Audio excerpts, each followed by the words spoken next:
Resistance is futile.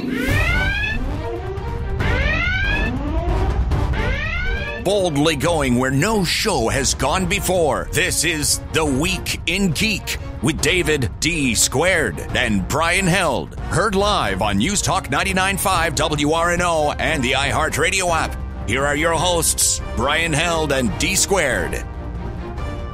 Greetings, people of Earth. This is The Week in Geek, your source for geek and pop culture news that's trending now. I'm your host, D Squared, along with Brian Held. How are you, buckaroo? Man, I'm great. You know, just another weekend full of frivolity. You look disheveled and unkempt. That's what you look like, pal. Oh, yeah. Well, we were running around. We had the crew of Boo was running yesterday, and I had a wedding to go to that was like right in the middle of the French Quarter that I'd get around to it. It was ridiculous. And, of course, Oktoberfest is going on. Our own Paul Marchiafava, his birthday was today. Oh, happy birthday, Paul. Was celebrated at Oktoberfest. So. Yeah, you celebrated at a stupid staff meeting we had to have today. Thanks. Well, you're welcome. You're welcome. Hey, while we're rambling here, I wanted to mention that we have a contest running on our Facebook page for tickets to Big Easy Con. We have Saturday and Sunday tickets still left, but the big news is that we have a VIP weekend package that includes a photo op with Anthony Mackie. So if you want to get that, go find our Facebook page posting about it and answer the question, because there's a question there. So they have to know stuff? They have to know something, yes. There you go. All right, well, let's lay out the show real quick. We open it up, as we always do, with top nerd news, followed by our boy Skungy with his pick of the week. And then there's two randos in the studio with you. Yeah, two ne'er-do-wells have wandered in off the street. We have with us Tim Lattie from Night Stars and Ghostbusters, and of course Tim Stoddard with Showcase Comics and Collectibles, and they're here to tell us a very interesting story about the Jay and Silent Bob reboot. So we're going to hear all about that in a little bit, and of course we'll close it all out with This Week in Geek History. But first, and now, your top nerd news stories from around the world, brought to you by the Viridian Tea Company. Find them on Etsy. And now, your top nerd news stories. Alrighty, Brian, what's topping us off tonight? Well, we mentioned the Jay and Silent Bob reboot a minute ago, and I really kind of want to dig into this just a little bit because I'm sort of confused. Right, exactly. So, it released on Tuesday, October 15th. It did? It did, yes. It came out via a Fathom event. And there was a precursor with Kevin Smith talking to the fans. Okay. And then it released again on the 17th, this Thursday, as a double feature with Jay and Silent Bob Strike Back. Then we're not going to see it again.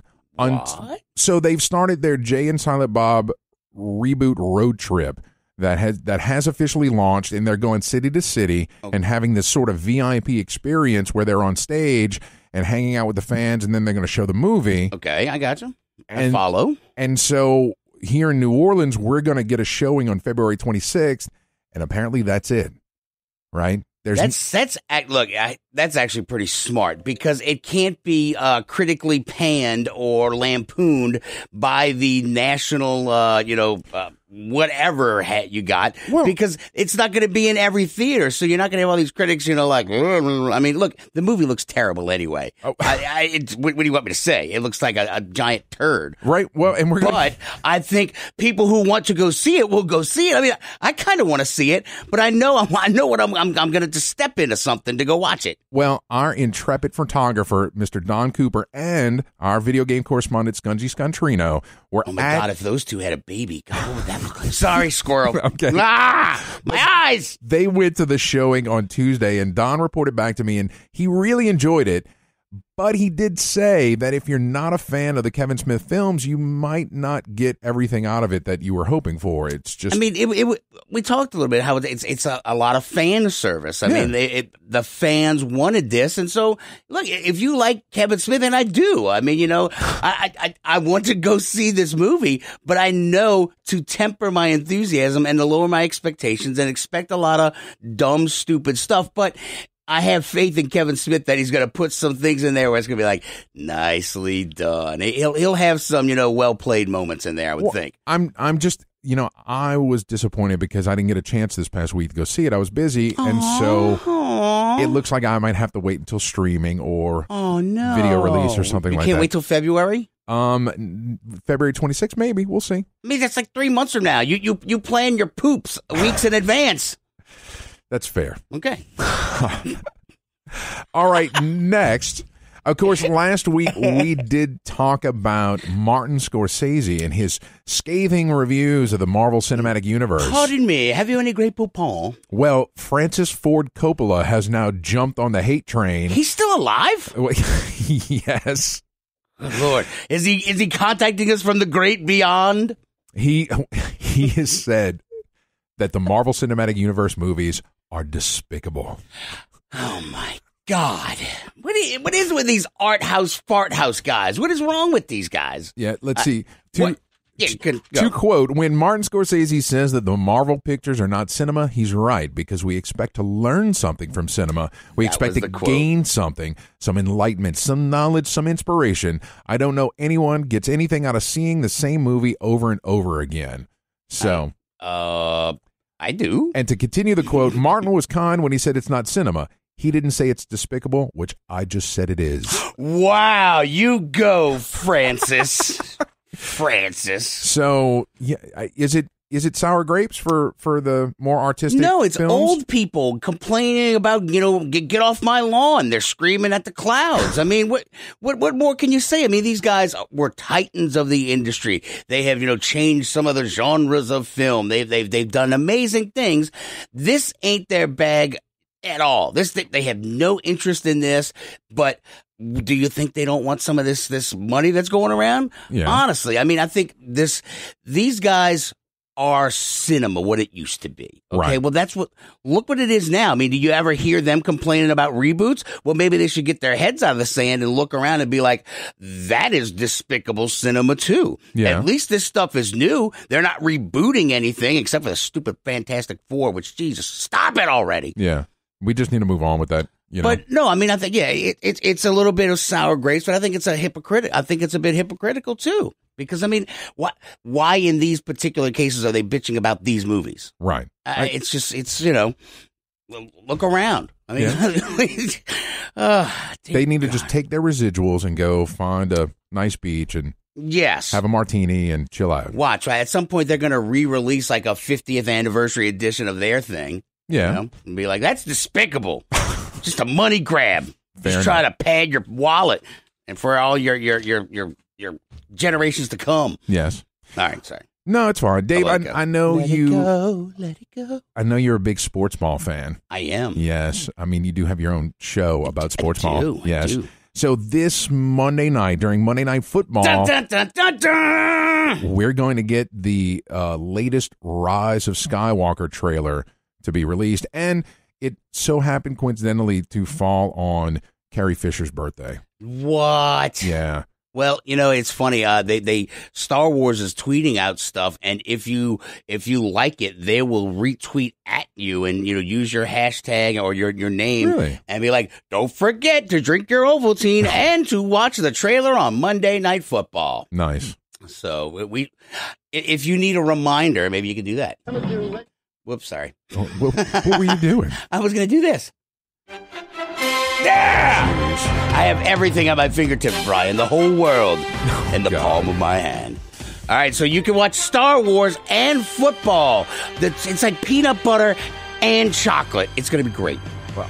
Wait, chocolate and peanut butter, right? The Reese's, Get your chocolate out of my peanut butter. Get your peanut butter out of my chocolate. Yes. What's that? You wanted to talk about a Thundercats movie? Oh! All right. So apparently they're trying to dupe us. What was it? 6 Underground was the working title that's got like Ryan Reynolds and a bunch of other people attached to it. I kind of like the premise for this movie. I wish they would make this movie as well.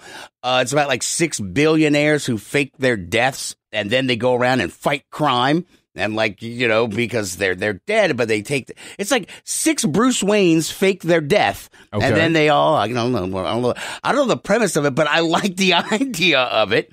But apparently it's all a cunning ruse, Brian. It is a cunning ruse set to bamboozle the masses because apparently it's a Thundercats movie.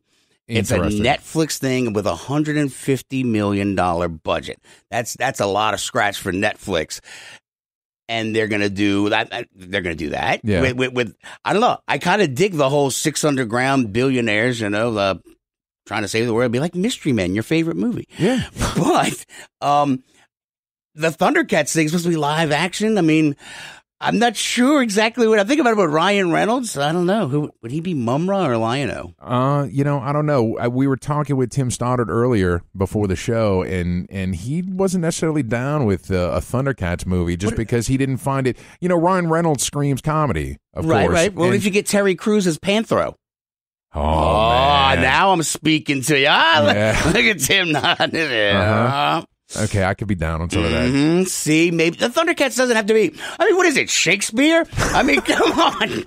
What do you want? It's despicable cinema, as Francis Ford Coppola said. The 80s cartoon of the Thundercats, Dave, was a very serious. It's so serious. Animated enterprise here. Right. Well, you know what? I mean, that would be kind of cool if they made it a little bit of a comedy. Hold on. We were gaining something. We were getting enlightened. We were getting knowledge and inspiration from the Thundercats. That was from G.I. Joe. The more you know. Yeah, all right. Fair enough. So, no, I mean, this does sound kind of exciting, But I also want the 6 Underground thing now, too. Yeah, well. Billionaires faking their deaths to go fight crime? Maybe you should write that into a novel, and then they can option it for Hollywood, Dave. You can't give away all the ideas on the air. That's pretty much what I do. I know it is. I have these ideas while we're live on the air. I can't stop myself. Right. All right, what's next? Skungy's calling us. Yes.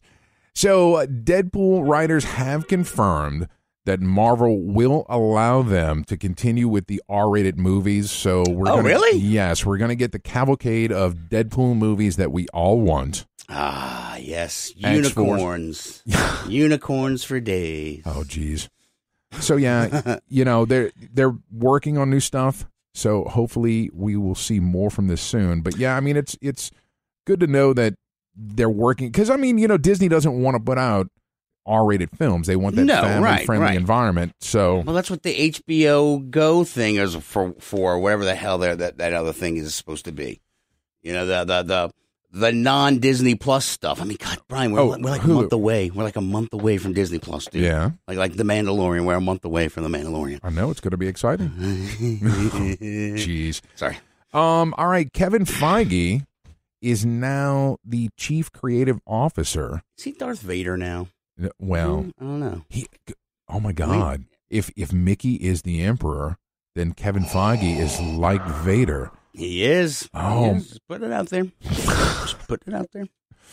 But yeah, I mean, we don't know yet. I mean, he was at the investors conference here recently all over the place, and they're just throwing more at him. The weird part was that I thought we had this discussion where it's like, I thought he was supposedly going to be like pulling back and doing less stuff. They had taken him off one thing, and then it's just like, I don't know. Nope. I guess if you're the Hollywood it boy, then, all film and television production and the creative aspects of publishing are all going under Feige. Wow. Yes. So that much control, huh? He's the man behind the throne now. Yeah. Well, good for him. So he can loan $20 to us. You wanted to mention something about going to the moon at Friends? No, I don't remember. Oh, yeah. So Japan and America, we're going to work hand in hand to go back to the moon. Yes. We're going to be like bosom buddies in space. Right. I mean, it's, I don't know. You got Space Force, and now, I don't know, is it going to be like Voltron? I mean, what is this going to look like? I don't know. I'm excited. Can we have Voltron? I mean, there was the ship Voltron. That would be perfect. We could. Right. I mean, yeah, the world is our oyster. That's true. So, yes, Japan has decided to participate with the U.S. for putting astronauts back on the moon by 2024. So maybe we can finally, Who would have thunk that at some point we might actually go back out there and then shut up all those crazy conspiracy theory people? I guarantee you, like, at some point, like a millennia down the road, we're going to, like, have half the galaxy colonized, and there was going to be one guy, it's all in your head. It's all part of the Matrix. We never even left the caves. We're underground in the flat Earth. No, I thought that we really needed to establish a beachhead on the moon so that we can finally assault the Nazi stronghold that's on the dark side, right? Right. That's a fair point. I mean, Iron Skies covered that, right? Best movie ever. Yep. All right, you ready to go to break, man? Yeah, well, speaking of Nazis, though, we got the final season of Man in the High Castle coming up. Dear God, this looks so good. I mean, I watched the trailer was too long for us to play, but I watched it, and man, dude, it looks good. Like they're really going full force into all the multiverse kind of things right there. And I forgot it ended with like her basically being able to jump and like use her Zen mastery to like jump to the other parallel universe. So I will freely admit that I only watched the first season. I got a little bit, I don't know, kind of just uninterested as it was going. It just seemed like it was taking a while. And so I went and looked up all the back information from Philip K. Dick and cheated. Essentially, cheated. Yes. But even they stray from the book, though. I mean, well, right. He didn't finish that book series at all. It was just kind of he pulled a George R. Martin. He did. Son of a biscuit. Except he's dead. So George R. Martin might be dead soon too. It could be some guy in a fat suit. We don't know. He might have died like 3 years ago. That's why it happened. So I do like the trailer here because it does show me that they've managed to go in new and interesting ways in order to cap off the story in a reasonable fashion versus the drug-addled brains of Philip K. Dick. So tell me how you really feel, Well. Brian. All right, guys, stay tuned. When we get back, we're going to have our boy Skungy in his Pick of the Week. You're listening to The Week in Geek on News Talk 99.5 WRNO. Big Easy Con comes to New Orleans November 1st to the 3rd at the Ernest N. Morial Convention Center. Don't miss celebrity guests Zachary Levi, Dan Fogler, Weird Al Yankovic, Kristen Bauer, and so many more. Get tickets and learn more at BigEasyCon.com. Friends, is your morning tea just not your cup of tea? Then try the tea blends of Viridian Tea Company. At Viridian Tea Company, they sell blends guaranteed to make you think outside the box. With such blends as Tea of the Necropolis, Quantum Mechanics, Spider Witch, and many more, your tea experience will be out of this world. Look for the blends at Tubby & Coo's Mid-City Bookshop, located at 631 North Carrollton, or on Etsy at Viridian Tea Company. Try Viridian Tea Company today. Your taste buds will thank you. Jezebel Johnston, Devil's Handmaid by Nancy Hansen, is now an audiobook read for you by Brian Held. It's a tale of a young girl from Tortuga who disguises herself as a boy and bluffs her way onto a pirate ship, chasing after her one true love, only to find adventure on the high seas. Jezebel Johnston, Devil's Handmaid is available on Amazon, Audible, and iTunes. Get your copy of Jezebel Johnston today. You've waited for it, and now it's here. Get your very own Week in Geek Radio Show t-shirt and help support our show. These 100% cotton black t-shirts with the Week in Geek Radio Show logo are going fast. So don't wait. Go to twigradio.com and order your shirt now. Just go to twigradio.com and get your very own Week in Geek Radio Show t-shirt. $15 up to XL, $17 for 2X and 3X. That's twigradio.com. Join us this fall at Contraflow November 15th through the 17th, a science fiction convention featuring writers, artists, and entertainers from all over the country. Contraflow will have gaming, music, an art gallery, vendors, and more. This year's featured media guest is executive producer for DC's Swamp Thing, Mark Verheiden, and the featured author guest is Catherine Asaro, author of The Quantum Rose. Contraflow November 15th through the 17th at the Airport Hilton Kenner. For more information, check out their website at contraflowsci-fi.org or find them on Facebook.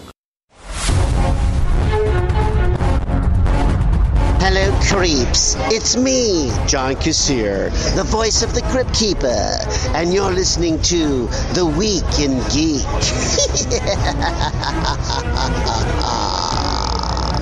Welcome back into The Week in Geek, your source for geek and pop culture news that's trending now. I'm your host, D Squared, along with Brian Held. Brian, it is your favoriteest part of the show. Yay.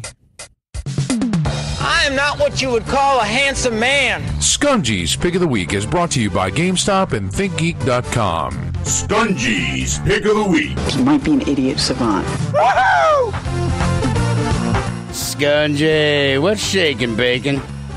Not a lot, gentlemen. How are y'all on this wonderful Sunday? We are super. Thanks for asking. I'm sure Skungy's happy the Saints just won, right? Yes. Yeah. Yes, I am. All right. All right. Let's- Lay it on us. What are we talking about? Okay, we're talking about Concrete Genie this week. What the hell is that? I know, it's a weird title. So, Concrete Genie is a game that is a PlayStation 4 exclusive. It is okay. Is it like Urban I do a Aladdin? lot I don't of- get it. What? Like it's in the concrete jungle Aladdin? I don't know. I do a lot of reviews on a lot of games, and a lot of them are like these big, grandioso games that everybody can get and whatnot. Concrete Genie it's a little different. It's a game that it's only $39.99, so that kind of gives a lot of it will turn a lot of people off because it's so low on the price scale. They think maybe this isn't a good game. Mm-hmm. Concrete Genie is a beautiful game. It is a game that is made around art style. So the entire game is made around this kid named Ash, who is going around a town that he used to be a part of, but his parents moved away from. All right. But he comes back to it and starts drawing on his notepad and saying, like, I remember how things used to be when I was younger. And his drawings start coming to life. And he meets, like, one of his drawings comes to life in this lighthouse, and the lighthouse gives him this brush, this magical brush, and he's allowed to make his drawings all over the town on, like, sides of buildings and whatnot. So you go through the game, going through this town, lighting up the town and making these wonderful, beautiful murals. You're a graffiti artist. Yes, absolutely. It's like graffiti, but allowed. Like, nobody's going to come by and saying, no, you can't do this. So it's like opposite of Banksy. Yeah, absolutely. So playing through this game, some of the artwork in this, it's absolutely beautiful. You are not restricted to what the game says. It's like, okay, so you make these genies, and you can make this genie any way you want. You make its body style, and then you say, I want it to have this arms, or I want it to have this head, or whatever. And that genie will follow you through the entire concrete. And the entire game is like, I want you to light up this area. Well, you light it up by using whatever style you want to. You don't have to use whatever the game dictates. You do it whatever way you want to. And it comes out gorgeous. Okay. Absolutely gorgeous. It's this wonderful blend of graffiti art, but with a like wonderful light style. It's weird. It's very weird to see. It's one of those games where it's like, look, a lot of games I review, it's like, okay, you're going to see it in the physical medium of watching it on a game screen. This is a work of art, a full amount work of art that, like, putting it on a screen does not describe how beautiful this game is. All right, so is this like Okami, that game that came out? You know what I'm talking about? Yeah, I know Okami did. I know Okami. Okami is 100% beautiful, and it feels like that. So Okami, but the difference between this and Okami has more of an action style to it. This is more of a casual style. Okay. So this... Like Okami, you had to go and, like, oh, I'm running around this entire level, and I'm going to go do platforming and whatnot. This game, you can do platforming because you do platforming to find different pages, because you find pages which will give you a new sketch style of a genie. Or it's like, oh, I'm going to go find this page where it'll give the genie devil horns, or it'll give it antler horns, or it'll give it a spiderweb body, whatever. So cool. Skungy, this begs the question here. What if I want to play this game, but I don't think that I'm particularly artistic? You know, I mean, does the game... You don't have to be okay artistic. This game, it kind of guides you along. Now, if you want to be full artistic, you can. And that's one of the great things about it. You can use either the thumbstick to work the magic of your brush. Okay. Like, all right, I'm going to use the right thumbstick and I'm going to draw with the right thumbstick. Or you can use the entire motion controller of the controller, because PlayStation 4 has a motion controller in it. And it will, you can use the controller to draw with the controller. But it also has a VR mode. What? Yes, it has a VR mode. So if you have a VR helmet and you want to use one of the VR controllers, you can actually draw stuff in the VR world, which will be so much more accurate than using the controller or the thumbstick. All right. That seems kind of interesting. This game is beautiful, guys. It's going to put comic book artists out of business.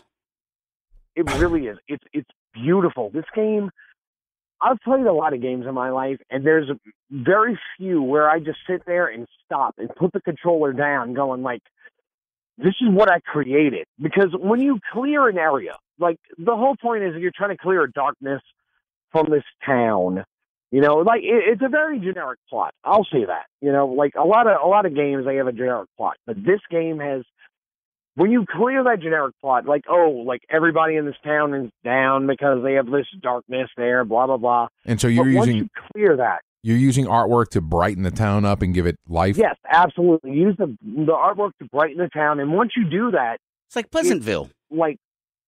Exactly, like Pleasantville. It's a wonderful movie. I love that movie. Yes. Once you use that, like, hey, I'm going over the town and I'm going to use this wonderful art style. And once you do it, it steps back and it lets you show you what you've made. So I made this mural over here on this wall and on this wall and on this wall. Once it comes together, you're like, wow, I made this piece of art, because every piece of art is going to be different because there are so many different options of what you're going to do. Like, I'm going to put stars on the top of this, or somebody's going to put clouds, or somebody's going to put a rainbow, or somebody's going to make grass or flowers or whatever. Every mural is different. And it's how you make it, and it's wonderful. Whatever you make it is going to be a work of art, and you don't get to do that a lot in video games. You don't get to make a work of art in video games that often. So, Skungy, does this game have, like, social media plugins where you can, like, take pictures of what you're doing and share it out? Well, I mean, okay, so it's only on PlayStation, but PlayStation does have this option where you can do a share and capture button, because if you look at the PlayStation controller, you have the start button on the right, but on the left they have a share button, and you can press that and it'll do a screenshot. Okay. When you do a screenshot, you can take a picture of whatever work you've made and share it to the community. Okay. And so you're saying the community within the game or the PlayStation Network community? The entire PlayStation Network. It doesn't matter. Your friends and family, your grandmother. You want. Okay. All right. You can share it whatever you want. Like I said, it's a wonderful little game. I mean, it's like, if it's got a story, you're going to follow that story. I'm going to be honest. The story's only like 9 hours long at the most. Like, okay. It took me 9 hours because I'm that kind of player that, like, oh, I want to look at every nook and cranny. I want to try to find every little thing. If you go straight through the story, you could probably get it in 6 hours. All right. It's a very small game, but it's just a wonderfully beautiful artistic game. Okay. They don't have a lot. Yeah! You don't get that a lot. Look what I have You don't get that a lot. I have made fire! I have made fire! Thank you, Dave. All right, Skungy. So you mentioned that it's $39.99 and it's on the PlayStation. That's an exclusive? It's only on the PlayStation 4. There is a physical release of it, but it's mainly, this was a game that they tried to push digitally really hard. Okay. So you can digitally medium, it also has a VR mode that you can get, which is really, really, really cool because you get to create these wonderful murals in a VR world. Right. And I'm going to try my damnedest at Contraflow. I want to demo this because it's just such a great thing, and I want people at Contraflow to see what I can do with this. All right, that sounds good. Look what I have created! Yep. Real quick, before we let you go, did you want to mention anything about Nintendo Online? He's going to start hugging people. Stop asking questions. The Nintendo Online is a wonderful little service. So if you have a Nintendo Switch, $20 a year, not a month, for an entire year, you get the Nintendo Online service, which is kind of, I mean, if anybody knows, it's like PlayStation Plus or Xbox Online, Xbox Live. Those are $60 a month for each of those services. But for Nintendo, you get the same service of like, hey, I get to have my games, I get to play online with my friends. But Nintendo adds something that neither of them do. Neither of the others do. What's that? You get 2 channels for free. Okay. The NES channel and the Super Nintendo channel, which gives you the ability to play regular Nintendo games and Super Nintendo games absolutely free as long as you have that service. All right. So you get to play like Super Mario 1, 2, and 3, Donkey Kong, Tecmo Bowl, Ninja Gaiden, Metroid, the original. You don't have to list them all. There's a ton of them out there, Skungy. So all of those I love Lamp. For the regular Nintendo, Lamp. and then for the Super Nintendo, you get stuff like Mario Kart and Link to the Past and Super Mario World, among others. You get them all for only $20 a year. No, that's great. All right, Skungy, do you know what you're covering next week? Stop asking him questions. What? Worst game ever, Call of Duty. All right, fair enough. All right, Skungy, thanks so much. Have a great week. We'll talk to you next week. I love All right, guys. All right. See you later. Bye. Guys, stay tuned. When we get back, we're going to have our in-studio guest, Tim Lattie and Tim Stoddard. Stay tuned. You're listening to The Week in Geek on News Talk 99.5 WRNO. Look what I have created! I have made fire! ProSe Productions is a leading independent publisher on the cutting edge of new pulp and genre fiction today. At ProSe Productions, you'll find fiction featuring fast-paced action and adventure, larger-than-life protagonists, over-the-top characters, and tight yet extravagant plots. ProSe specializes in prose books, anthologies, audiobooks, and more. Go to prose-press.com to find our monthly release schedule and more info about our great titles. ProSe Productions is your first-rate publisher of new pulp fiction today. Big Easy Con comes to New Orleans November 1st to the 3rd at the Ernest N. Morial Convention Center. Don't miss celebrity guests Zachary Levi, Dan Fogler, Weird Al Yankovic, Kristen Bauer, and so many more. Get tickets and learn more at BigEasyCon.com. Friends, is your morning tea just not your cup of tea? Then try the tea blends of Viridian Tea Company.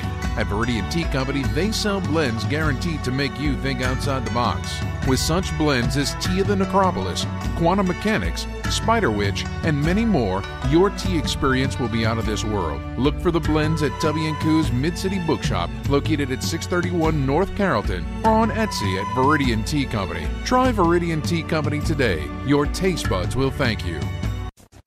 You've waited for it, and now it's here. Get your very own Week in Geek Radio Show t-shirt and help support our show. These 100% cotton black t-shirts with the Week in Geek Radio Show logo are going fast. So don't wait. Go to twigradio.com and order your shirt now. Just go to twigradio.com and get your very own Week in Geek Radio Show t-shirt. $15 up to XL, $17 for 2X and 3X. That's twigradio.com. Join us this fall at Contraflow November 15th through the 17th, a science fiction convention featuring writers, artists, and entertainers from all over the country. Contraflow will have gaming, music, an art gallery, vendors, and more. This year's featured media guest is executive producer for DC's Swamp Thing, Mark Verheiden, and the featured author guest is Catherine Asaro, author of The Quantum Rose. Contraflow November 15th through the 17th at the Airport Hilton in Kenner. For more information, check out their website at contraflowsci-fi.org or find them on Facebook.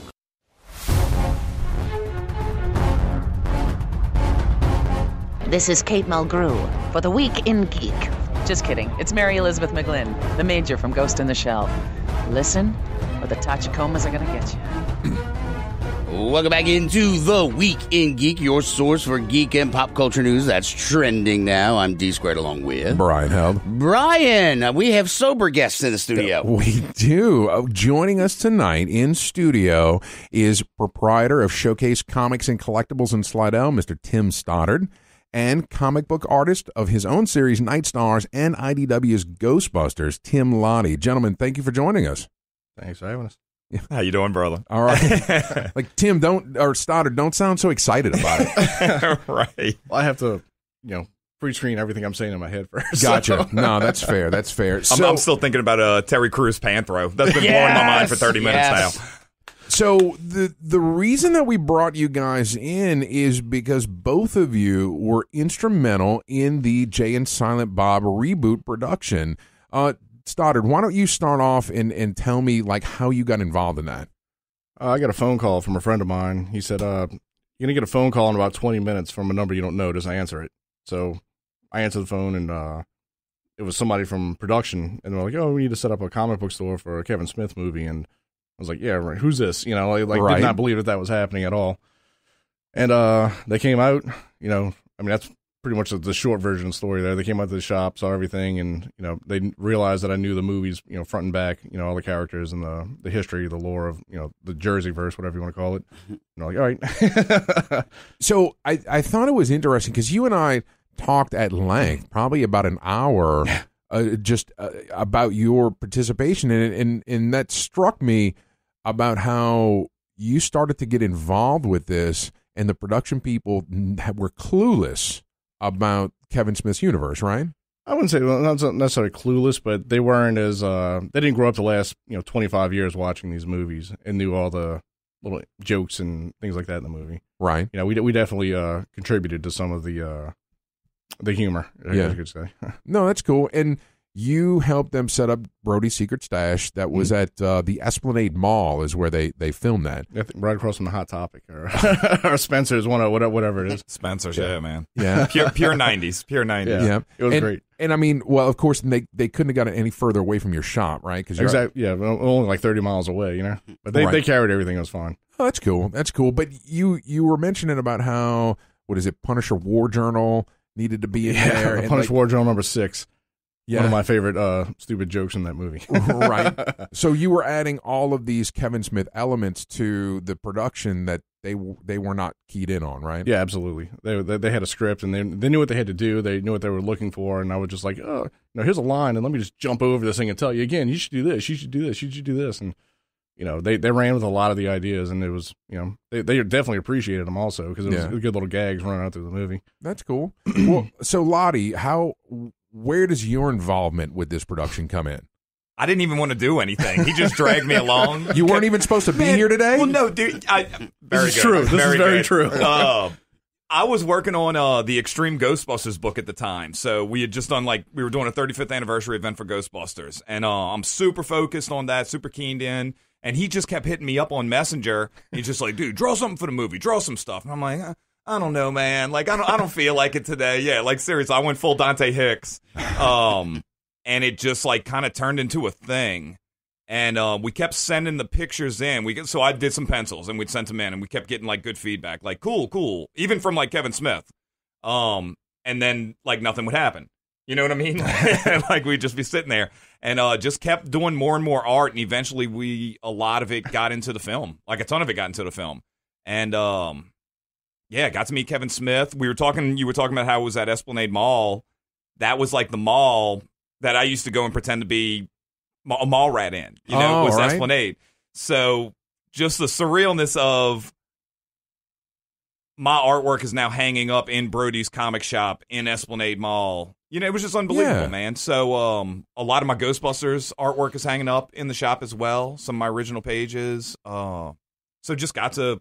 Again, I really just tagged along with him, and it just turned into a thing, right, out of nowhere. It was like, hey, come to the set. It's like, oh, I can't. I don't want to get kicked off the set. I was like, dude, just come down. And then next thing you know, we're redecorating the back of the set. It was right. Yeah, it was man. funny. Yeah. No, that's cool. Now, if I'm not mistaken, there were 3 big scenes that were filmed down here. You had the movie scene that was in a abandoned Burger King on Veterans, and then of course Brody's Secret Stash, and then there was the Chronicon scene. So tell me about working that, because I know Tim Lattie, you had a booth at Chronicon, right?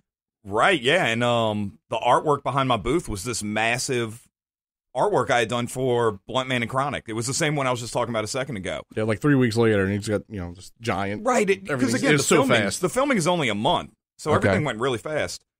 Yeah, so we're featured artists in the film. You can see me at the very end. So at the very end of the movie, I pull a Tim Stoddard, and you can see the side of my blurry head while they're talking. But anybody that was a comic fan growing up that's like in our age knows how much those movies kind of meant for the whatever you want to call it, nerd community. So yeah, to be a part of that was awesome. Yeah, unreal experience. Seriously. So Stoddard, did you have a booth set up at the Chronicon thing? Yeah, they set up a Showcase Comics booth right across from the Kush Boys. Yeah. So with your logo and everything in it? Yeah, they put my logo in. They had he did a lot. Like Kevin Smith did a lot with me with this stuff. I was very, very happy when I saw the movie. Well, I mean, you got to hang out with the dude, right? He's like my best friend, Really? Like y'all go super way back? We will, in a few years in the X-Men, yeah. Okay. Right. No, but I mean, like you were telling me, like you'd go on set. Yeah, we go on set, and he's talking like he's been knowing me for 20 years, because we talk about comic books. It was like a break from him making the movie, and he would get to talk about, just go on his tangent about something else. Right. Like, it wasn't like this weird fanboy thing. It was just like, when Craven's Last Hunt, when he buried Spider-Man alive, and blah, blah, blah, blah, blah. And on this, what if Elektra had married Daredevil? We talked, we geeked out. It was fun. No, it was incredible. Honestly, it was like, I mean, what else would you want to do with it? I mean, I guess you could, a couple things you could do with Kevin Smith, but that's more along my way. Right. I talk about the comics. So I mean, like, he's the real deal. Oh, absolutely. Yeah, he's not. I mean, he's absolutely a comic book fan. Yeah. Like, and I said I've got a picture when I was talking to him on the Brody set. We're talking about when he sold his collection. He was kind of, when he got rid of his stuff to make the movie, and we kind of mildly touched on Katrina everybody losing their stuff. He's like, and just it was a really cool, really cool experience to be able to like hang out and talk to him about like real situations, Right. So I mean, what movie did he fund by selling his collection? Clerks. Where you been, bro? Well, no, I thought he funded that from 80 different credit cards, like money every money. Possible way. Yeah. Sold his comic book collection. Oh, I didn't realize about the comic books. I knew about the credit cards though. Yeah. Every penny he'd scrape up, he had to scrape up for that. Yeah, because he said that he was making $80,000 a year as a manager of a video store. Right. Yeah. But like his story has changed over the years, where it's like, oh yeah, Clerks was in black and white totally because it was supposed to be an art house flick. They couldn't afford color, Right. If he had more comic books to sell, he just. I was watching an interview last week. Some of the reboot. They went with black and white because they didn't have to change the lighting. They had to use fluorescent lights. Everybody wasn't green, so just black and white. Then I was like, oh yeah, it was supposed to be security camera footage, something like that. Right. People keep asking him, then he's like, you know what? Sure, yes, it was supposed to be that way. Whatever the best story is, Right. So I mean, Lattie, I mean, what is the art that you did for this production? Was that just used on film, and then you get to keep it, right? Or I mean, did they take it with them, or? Oh well.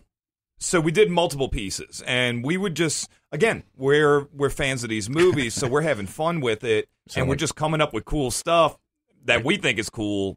And like I said, every time we kept bringing them something, Nate, the art director, who was incredible, Kevin was incredible, they just kept letting us run with it, like he was talking about earlier.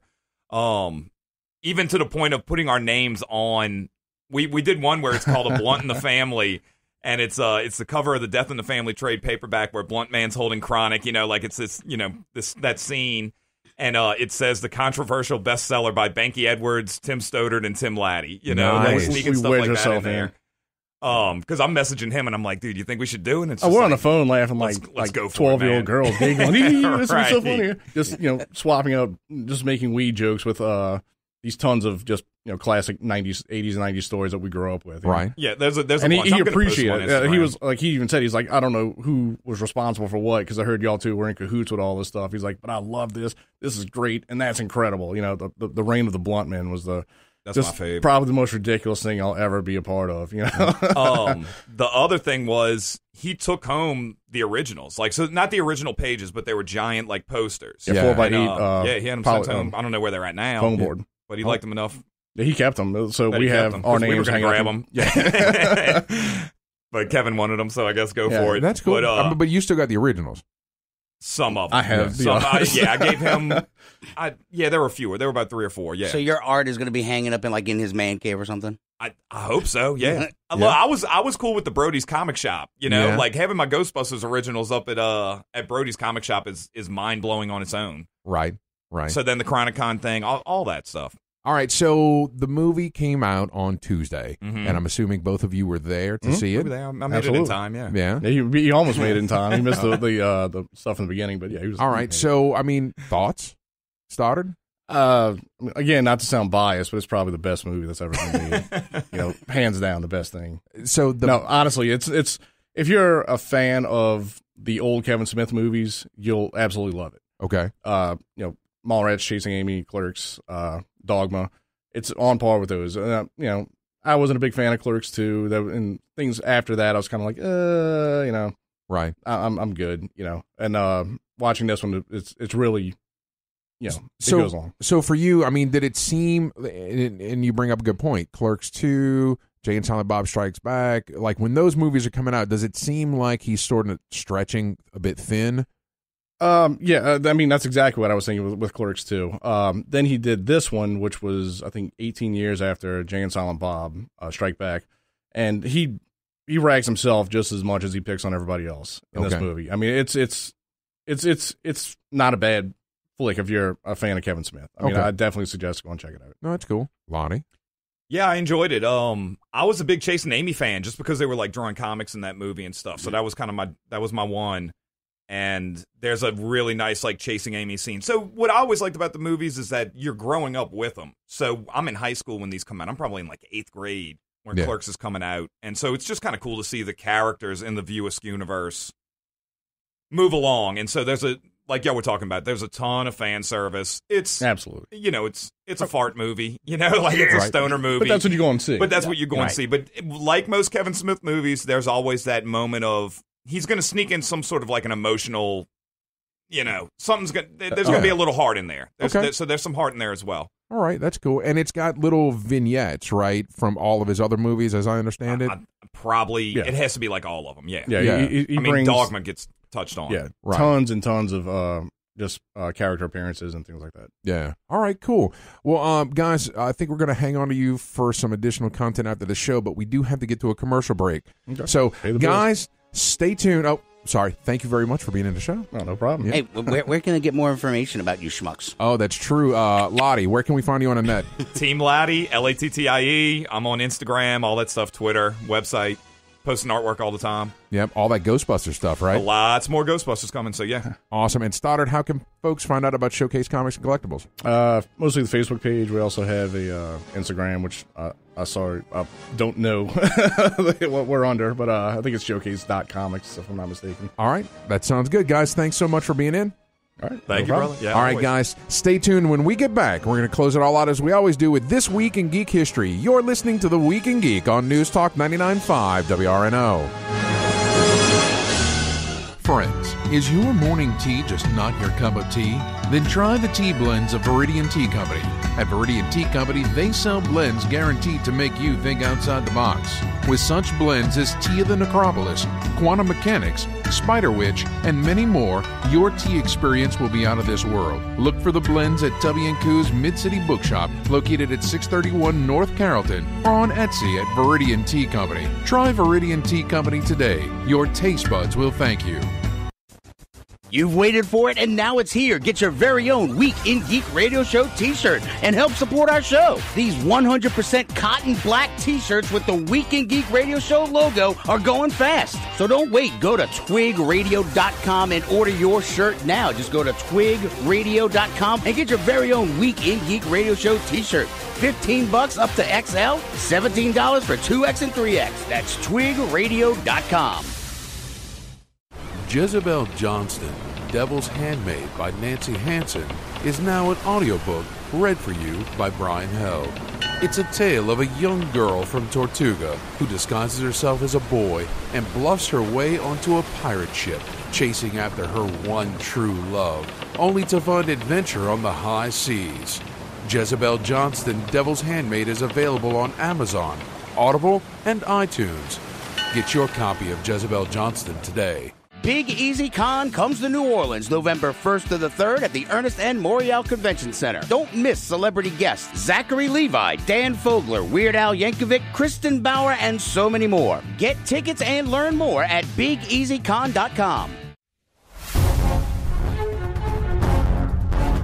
This is The Week in Geek, your source for geek and pop culture news that's trending now. Inconceivable! Follow The Week in Geek on Instagram at The Week in Geek Radio Show. Ha-ha, you fool! You fell victim to one of the classic blunders. Here's David and Brian. Welcome back into The Week in Geek, your source for geek and pop culture news that's trending now. I'm D-Squared with Brian Held. Now, as always, we want to strongly urge you to check out the Facebook page, facebook.com/The Week in Geek. Check out our website at twigradio.com. Follow us on Twitter at Twig Radio, and the Instagram's The Week in Geek. Now, Brian, how can people listen to this lovely show? Well, if you missed any part of tonight's show or you want to catch your favorite part again, you can always find us on Spreaker.com or download Spreaker for your smartphone or tablet. We're also on iTunes, YouTube, Google Play, Stitcher, Spotify, the iHeartRadio app, and Tim Lottie's house. There you go. This Week in Geek History. We're sending you back to the future! Yes! Oh my God! This Week in Geek History is brought to you by Jezebel Johnston, Devil's Handmaid by Nancy Hansen, read by Brian Held. Available on Amazon, Audible, and iTunes. This Week in Geek History. Yes! Oh my gosh! Da-na-na, da-na-na, wow. I know for a fact that whenever Lattie is at home, deep in concentration, sketching those Ghostbuster covers, that all he does is listen to us. Oh, I'm sure. Yeah, sure. No, it's good stuff. So, all right, first item on my list. Are you ready? I'm ready. All right, October 14th, 1947. Chuck Yeager becomes the first person to break the sound barrier in level flight in the glamorous Glennis. Did that really happen? It wasn't on a film studio like the moon landing? Well, no. Did he go so fast he fell off the side of the earth? What happened? Tell me the truth. Hashtag truth. We saw it, Dave.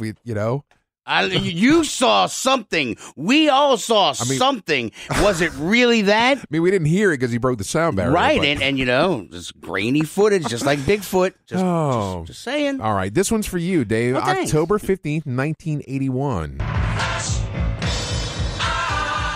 Directed by Sam Raimi and starring Ellen Sandwich and Bruce Campbell, it is... Army of Darkness? The Evil Dead. Army of Darkness? The first one, Dave. Army of Darkness? No, Army The Evil Dead. The one that they did as a serious movie that everybody, lampooned. Army of Darkness. And then they were like, we have this crazy cult classic that we're going to... You found me beautiful one. Honey, you got real ugly. Exactly. All right, fine. Evil Dead, whatever. All right. On October 16th, 1923. Prohibition was the rage all across America. No, this one's important. No? Founded by Walt and Roy Disney, it's the Walt Disney Company comes into fruition. So that was the genesis of the evil empire of the mouse. It was built on whiskey running and gin stills at the Brown Derby. Right. See you there. Oh, speaking of alcohol, Dave, this one is important. We should remember these historical items. On October 17th, 1814, the London beer flood kills 9 when 1.4 million liters of beer gush into the streets. Yes, that was awesome. I mean, not for them, but, They had the sarsaparilla spill of like 1602. I'm not joking. I'm serious. Like the town was sticky for like a decade. Oh, I'm not joking. It's a real thing. Somebody Google it for me. Sarsaparilla spill. Oh, God. All right, we got to get that one. We do have to get out of here. Birthdays real fast. Let's see. You know what? Mike Judge on the 17th. Chuck Lorre from Big Bang Theory on the 18th. John Favreau on the 19th. And I'm pretty sure I saw some of Lottie's work at Universal Studios. I actually wanted to take pictures of it, Tim. I didn't get a chance to. Because they had a Ghostbuster haunt at Universal Halloween Horror Nights. Yeah, so they're just exploiting your artwork everywhere. I think so. Yeah. So. All right. All right, we're working on a guest from Big EasyCon for next week, a DC author, right? And we got tickets on our Facebook page, facebook.com/The Week in Geek. Till next time, keep your nerd flag raised high. GFL. Let's go to the Brown Derby later.